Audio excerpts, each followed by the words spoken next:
Pasukan Ramang diisukan tengah melakukan pendekatan kepada beberapa pemain untuk diangkut pada putaran 2 BRI Liga 1 2022-2023. Salah satu problem yang dialami PSM Makassar selama putaran pertama yakni belum adanya pelapis yang sepada ketika kapten tim, Wiljan Pluim berhalangan main.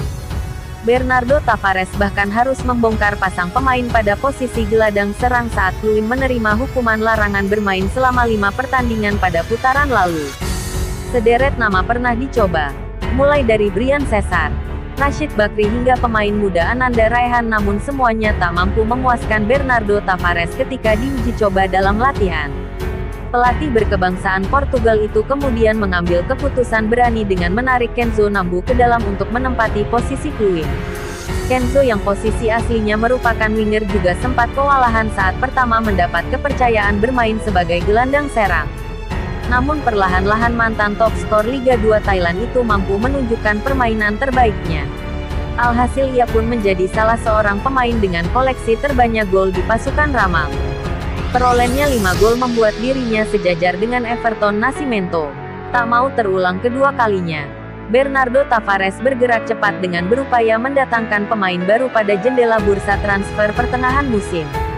3 pemain yang saat ini punya Hans menjadi tandem Pluim, di antaranya Marcelino Ferdinand. Ia merupakan pemain muda bertalenta.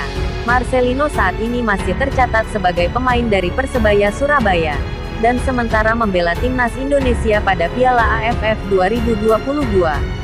Gunansar Mandowen, pemain asal Papua yang saat ini tengah tak ada klub, kabarnya selangkah lagi gabung PSM Makassar.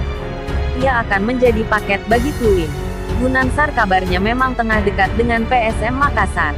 Kontraknya bersama kami di Persipura Jayapura telah berakhir, ungkap pelatih Persipura Ricky Nelson. Kemudian terakhir, Rizky Pelu yang tak lain adalah mantan pilar PSM Makassar. Pelu kabarnya akan ke PSM Makassar setelah ia terancam tersingkir dari skuad utama Bali United. Dari 3 pemain yang ada semuanya masuk kategori kesukaan Bernardo Tavares, yakni mereka pekerja keras dan masing-masing punya kecepatan.